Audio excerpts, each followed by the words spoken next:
تابعهم وأحبهم بالإحسان إلى يوم الدين. Inshallah, tonight we will be reciting two surahs. Surah Mubarakah Al-Anbiya, the Prophets, and Surah Mubarakah Hajj, 21 and 22. ये Suratul Anbiya is a late Makkan surah. Like in the last, if we divide the Rasulullah Sallam's, usually we divide into three portions of 4 years each. It's 12 years, 12 and a half years in Makkah. So first 4 years early Makkan period, then from 4 to 8 is the middle period, as we discussed last night about Surah Mubarakah Maryam, that was in the middle Makkan time, and this is a late Makkan time, starts from 8 Hijrah, 8 Makkan year to 9, 10, 11, 12. So this is among that those surahs.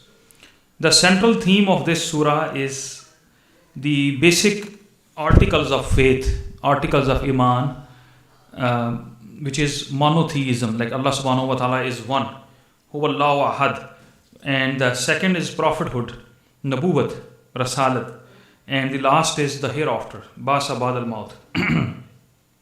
But the main focus, as the name indicates, is Anbiya, which is a Jama for Nabi. So the main focus in this surah, as well as we discussed last night, that Surah Taha also has a focus on the institution of the prophethood, that Allah subhanahu wa ta'ala guided the humanity through the messengers, alayhimus salatu wassalam. So this surah opens up by criticizing the Makkans, the non-believers, and Allah subhanahu wa ta'ala is giving them an example that you are, as it looks like you are drunk in the worldly life and you don't care. Iktaraba linnasi hisabuhum wa hum fi ghaflatin moridun. The time of the accountability, the time of hisab, the time of accounting what you have done has drawn so close, and even then wahum fi ghaflatin moridun, they are in the negligence, they do not care about it. It's not knocking at their hearts. This is very powerful expression. Divine judgment is presented through the effects of historical disobedience. In this Suratul Anbiya, in Quran, as we know, there are 124,000 Anbiya and Rusul, which Allah subhanahu wa ta'ala sent as a messengers for the guidance of the humanity since the origin of this human being. 124,000.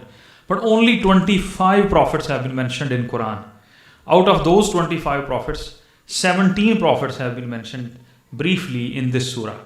They briefly talk about their dawah and their dua.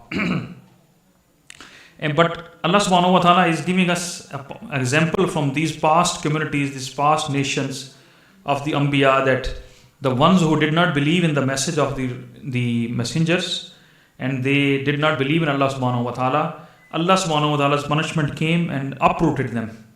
So we should learn a lesson from that. How past nations who denied prophets, they were destroyed. The next section of this surah is about the creation of the universe and how all living things have been created from water. There is a clear evidence that Allah subhanahu wa ta'ala can create humanity after death. This is very simple. Okay, whoever is the personality in this universe who created us for the first time, is it not possible for him to resurrect us, to create us again? Although when he created us before, we were nothing, right? Shayyam mazkura. Human being was nothing, not something even to mention. But Allah subhanahu wa ta'ala created us in the first place. How is it not possible for us to resurrect us? So these are different examples Allah subhanahu wa ta'ala is giving. A frequent theme in the Quran is Allah's care for His creatures. Allah subhanahu wa ta'ala is Kareem, He is kind. He is Rahim, He is Rahman, He is Wadud. Wadud means He loves the human being so much. So these are the attributes of Allah subhanahu wa ta'ala. This is illustrated by constant repetition of His beautiful names, the kind, the caring, the loving, the generous, and the responder. Allah subhanahu wa ta'ala Ajibu dawat ad-da'i iza dan. He responds to your prayers whenever you call upon him. Allah is al-Hadi, means his guide. Evidence of this is him sending prophets. How is Allah subhanahu wa ta'ala Hadi, guide? Because he managed the institution of prophethood. He produced us, and then the Adam alayhi salatu wasalam descended down, and he said, okay, I am sending you to the earth for a appointed time, but I am not sending you without a guidance. I will send you with the guidance, Hudan. And whoever will follow that guidance will be successful, and whoever will turn away from that guidance, the hellfire will be his destination. May Allah subhanahu wa ta'ala save us from that. As I mentioned before, that Quran presents a historical record of how Allah subhanahu wa ta'ala intervened in human history by sending the prophets and established a clear framework of human salvation. The Quran mentions only 25 prophets by name. Yet there were more than 124,000 prophets, according to one of the prophetic sayings. 5 of them, we know the five of the prophets are the Ulul Azm, we call in Arabic. Ulul Azm means their very high status. 5 of them are recognized in Islamic theology as commanding a special status. Prophet Muhammad sallallahu alaihi wasallam, Sayyidul Anbiya, he is the leader of all the prophets. Isa alayhi salatu wassalam, Sayyidina Ibrahim alayhi salatu wassalam, Sayyidina Musa alayhi salatu wassalam, and Sayyidina Nuh alayhi salatu wassalam. The prophets Ibrahim alayhi salam, Yusuf, Yunus, Hud, Nuh alayhi salatu wassalam, they have full surahs dedicated to their life and mission. These are the 5 prophets: Ibrahim, Yusuf, Yunus, Hud, and Nuh. The full surahs have come in their name. That means how Allah subhanahu wa ta'ala has elevated their status. That the full chapters of the Quran are named after the prophets. And then many other prophets like Dawood alayhi salatu wasalam, David, and Sulaiman alayhi salatu wasalam, they are mentioned several times in Quran. Several times. 17 prophets are mentioned briefly in this surah. Their struggles, their sufferings, and their istaqama, their steadfastness, followed by their pleas, their du'as to the Lord for help. In each case, the eventual divine wrath destroyed the people who did not follow the prophets. For example, the prayer of the Prophet Yunus alayhi salatu wassalam, La ilaha illa anta subhanaka inni kuntu minaz zalimin. That the Prophet Yunus is mentioned in this surah in detail. Although the surah came in the name of the Prophet Yunus before, but in that surah,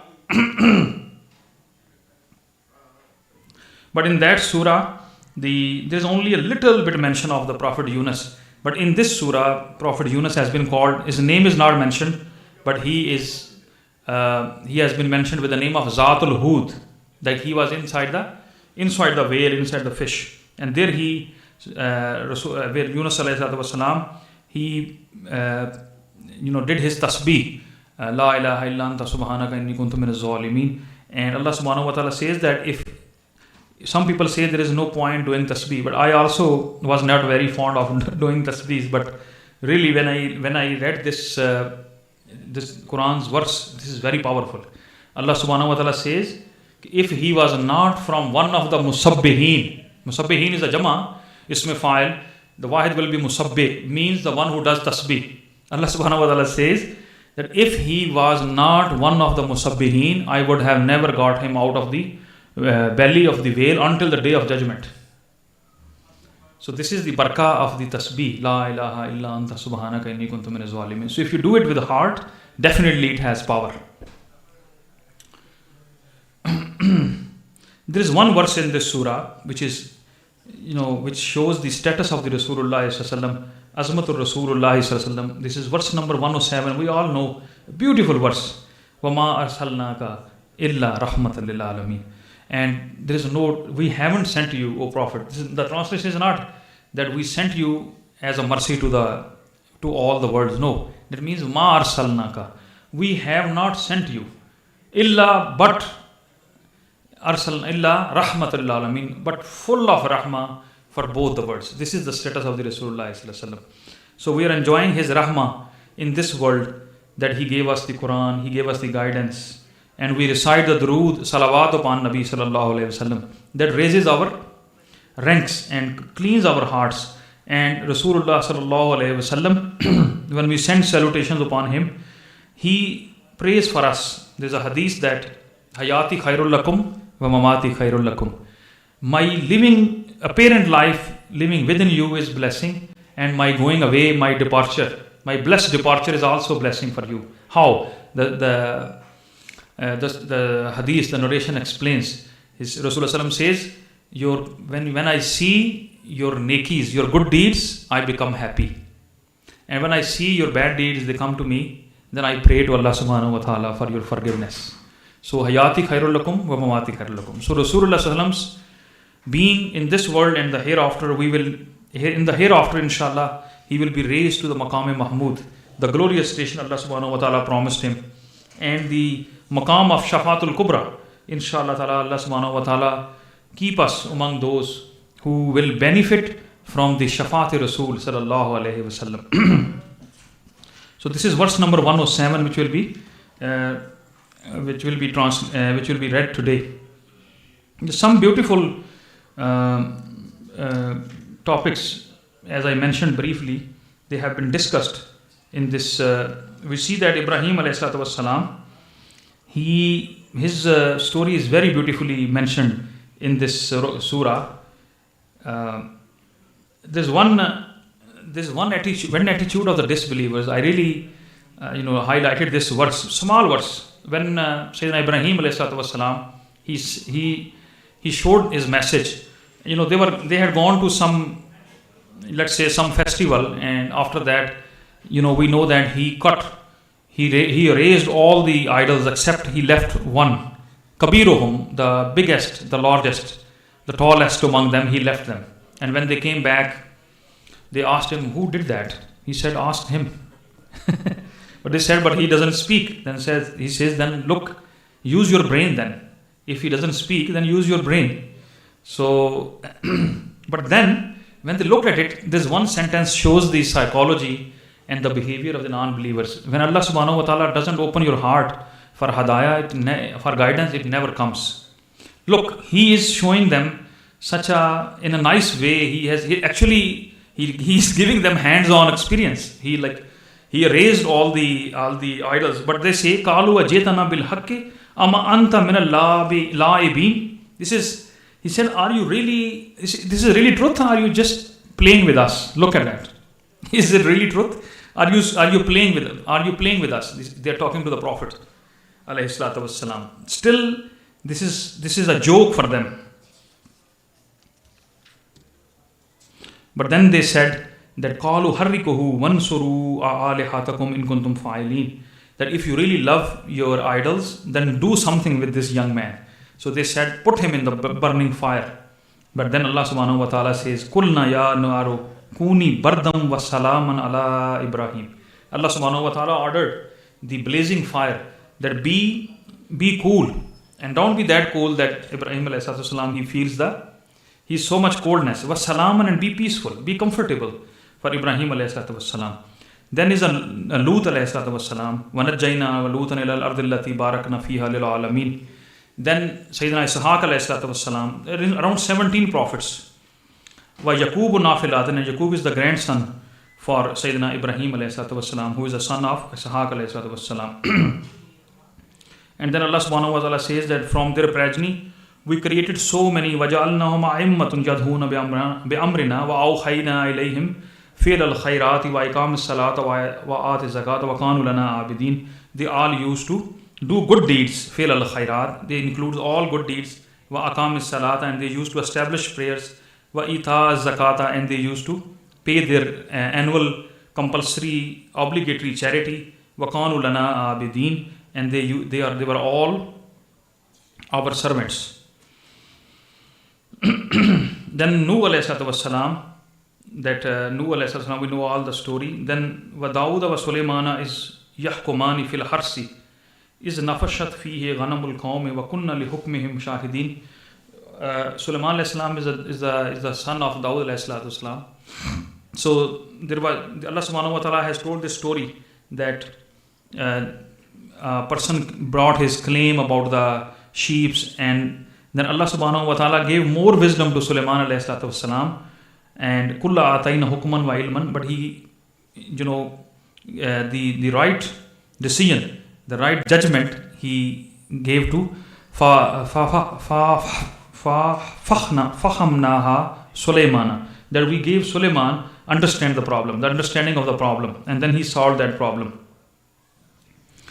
وَسَخَّرْنَا مَا دَاوُدَ الْجِبَالَ يُسَبِّحْنَا وَالطَّيْرَ وَكُنَّا فَاعِلِينَ.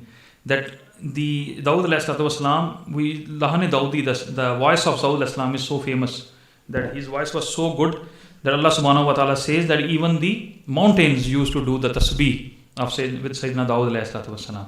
As we see many times, I mentioned that everything is prostrating for Allah subhanahu wa ta'ala, everything in the earth and in the heavens, and all the birds, animal kingdom, plant kingdom, they are doing the tasbih of Allah subhanahu wa ta'ala, and they are doing the sujood for Allah subhanahu wa ta'ala, but we don't understand that. Then Zakaria alayhi salam, the famous dua of Zakaria, Rabbi la tazarni fardan wa anta khairul warisin. Ulama Ikram and Sufiya, they say this verse to the people who do not have their children. If they recite this verse over and over, may Allah subhanahu wa ta'ala give them the awlad, the children.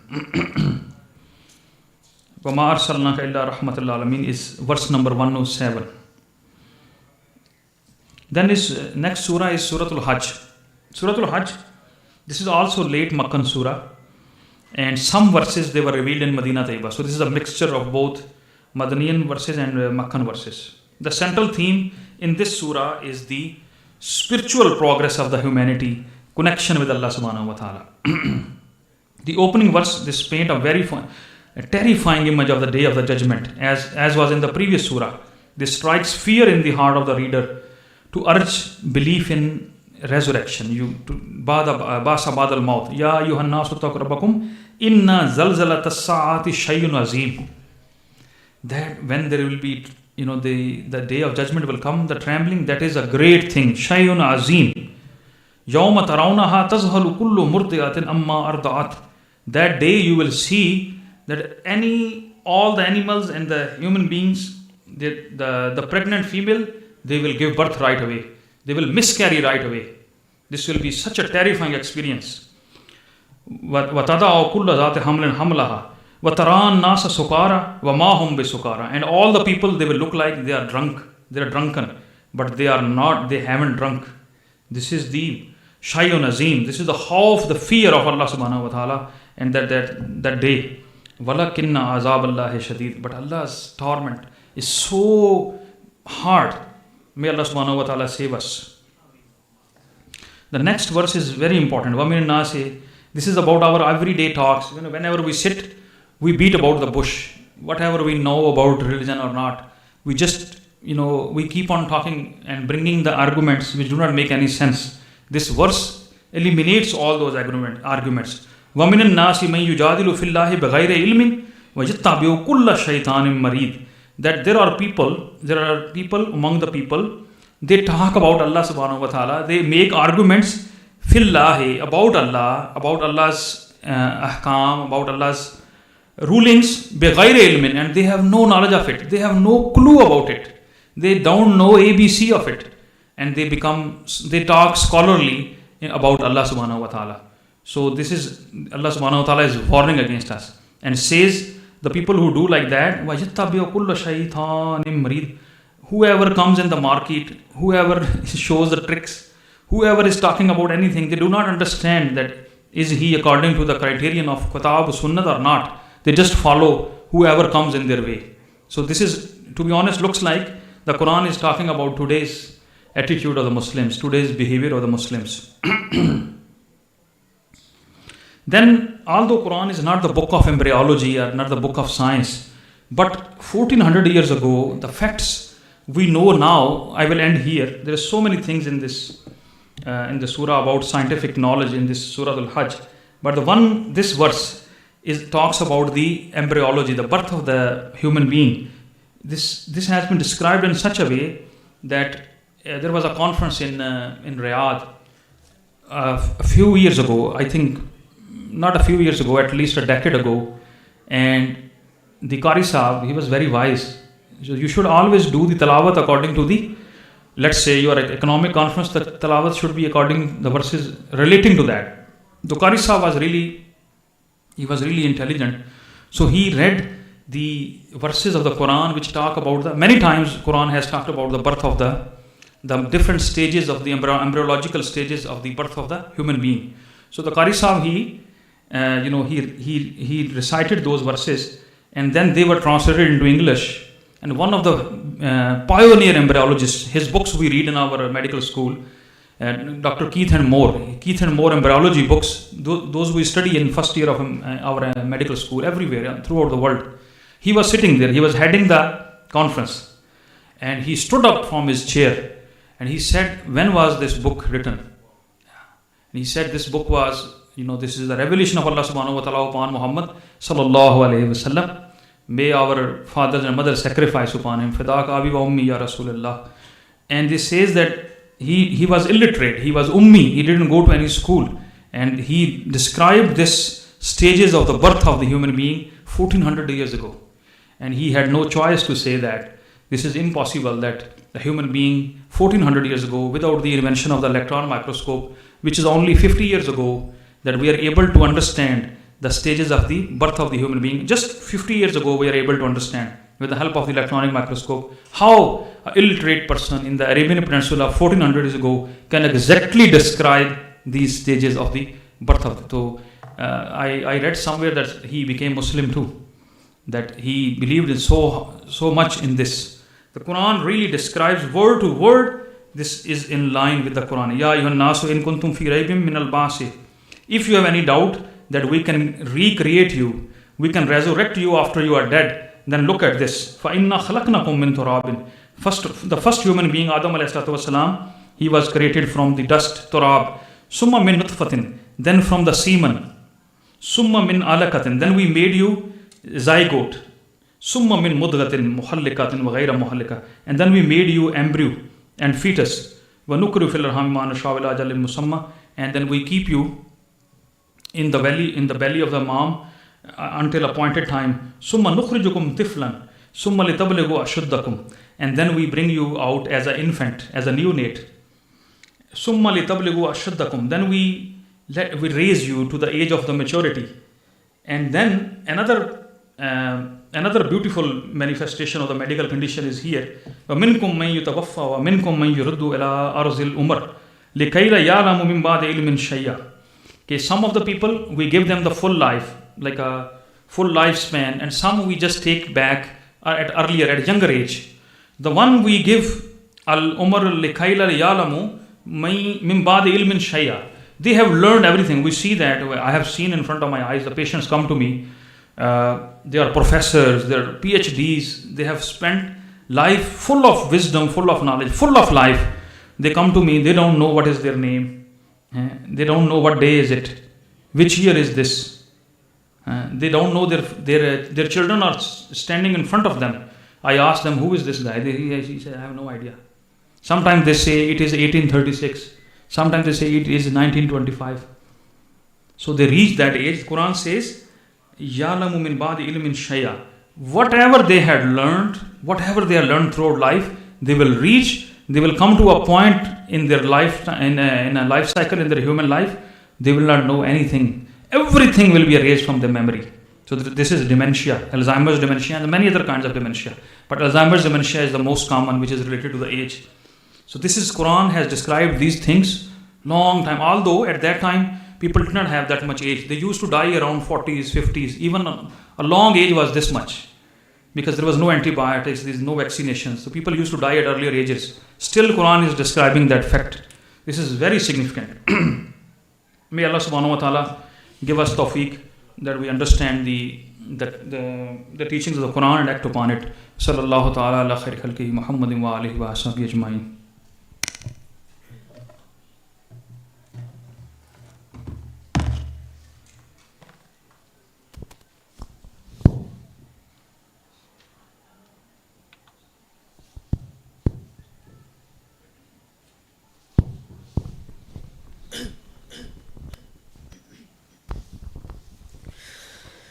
Allah